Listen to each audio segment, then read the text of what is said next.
Good morning guys, কেমন আছো সবাই? আশা করছি ভীষণ ভালো আছো, আর আমিও মোটামুটি ভালোই আছি। বিগত অনেক দিন তোমাদের সাথে কোনো ভ্লগ আমি শেয়ার করিনি, মানে মিনি ভ্লগ হয়তো শেয়ার করেছি, বাট লং কোনো ভ্লগই শেয়ার করা হয়। তো যাই হোক, আবার নতুন ফর্মে ফিরলাম আমি। তো এবার থেকে হয়তো মাঝে মধ্যে লং ভিডিও আসবে। আমার এই ভিডিওগুলো যদি তোমাদের ভালো লেগে থাকে তাহলে অবশ্যই চ্যানেলটা সাবস্ক্রাইব আর লাইক কমেন্ট করে দেবে। তো যেই টপিকে আমার আজকের ভিডিওটা, তো চলো সেটাই তোমাদেরকে। তার আগে আরেকটা কথা বলে রাখি, আজকে কিন্তু আমি এলোমেলোভাবে সব ক্লিপগুলো নিয়েছিলাম, হয়তো ঠিকঠাক হয়নি, তো তোমরা একটুখানি ম্যানেজ করে নাও। আমি এখন যাচ্ছি হলো আমার জ্যাঠা শ্বশুরের বাড়ি। আসলে আমার যে ভাসুর আছে, ভাসুরের মেয়ের আজকে অন্নপ্রাশন। আমাদের বাড়ি থেকে ওদের বাড়িতে আসতে প্রায় আমাদের ওই 45 মিনিট মতো লেগেছিল। ওদের বাড়িটা কিন্তু বিননগরে ছিল। ওদের এই অনুষ্ঠানটা কিন্তু ওদের বাড়িতে একদমই হচ্ছে না, বাট আমরা কিন্তু ফার্স্টে ওদের বাড়িতে এসেছিলাম। আর এই যে দেখো, এই যে ব্যাগপত্র গোটাচ্ছি, এখন কিন্তু মেন যেখানে অনুষ্ঠান হবে মানে লজে পাশেই, ওদের বাড়ির পাশেই ছিল, তো সেখানে আমরা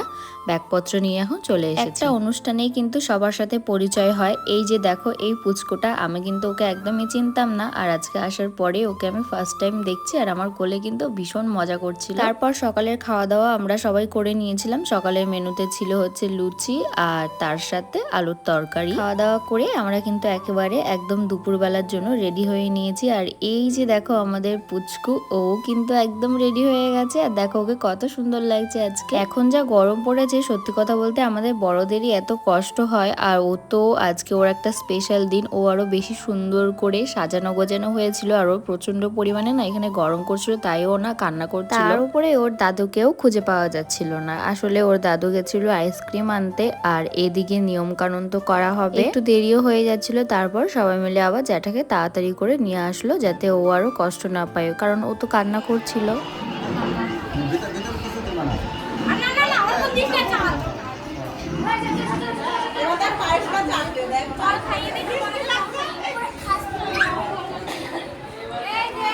সমস্ত নিয়মকানুন হয়ে যাওয়ার পর মামা ভাতও খাওয়ানো হয়ে গেল, আর তারপর একে একে বড়রা সবাই মিলে আমাদের পুচকুকে আশীর্বাদ করে নিচ্ছে।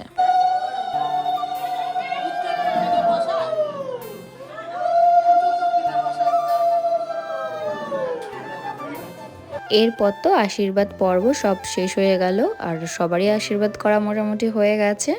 আর তারপর দেখো আমার কোলে আরও একটা পুচকু চলে এসছে। আসলে ও এতক্ষণ তো বাড়িতে ছিল, তো রেডি হয়ে এখন চলে এসছে ওর মায়ের সাথে। পুচকুর সাথে তো ঘোরাফেরা প্লাস ফটো সেশন করা সব কমপ্লিট হয়ে গেছে, আর এখন অনেকটা বেলাও হয়ে গেছে, তার জন্য আমরা এখন বসে পড়েছি খেতে। এইদিকে এই যে আমার যা, ও চলে এসছে। আসলে ও বাপের বাড়িতে ছিল, তো ওখান থেকে ডাইরেক্ট ওর মায়ের সাথে এখানে এসেছে। একটা জিনিস তোমরা লক্ষ্য করেছো নাকি জানি না, বাট আমি তাও তোমাদেরকে বলে দিচ্ছি, মানে কোইন্সিডেন্টলি আমরা দুজনেই কিন্তু সেম শাড়ি পরে ফেলেছি আজকে। কিন্তু গাইজ বিশ্বাস করো, আমিও জানতাম না যে ও এই শাড়ি পরে আসবে, বা ও জানতো না আমি এই শাড়ি পরে আসবো। আসলে আমাদের দুজনের মধ্যে কোনো রকম কথাই হয়নি যে কে কি পরবো বা কিছু, বাট তাও দুজনের শাড়ি একদম সেম হয়ে গেছে। তো যাই হোক, তারপর তো খাওয়া দাওয়া একদম কমপ্লিট হয়ে গেছে। আর গাইজ ভিডিওটা একদমই শর্ট হয়েছে, ওই 3 থেকে 3.5 মিনিটের ভিডিও হয়েছে।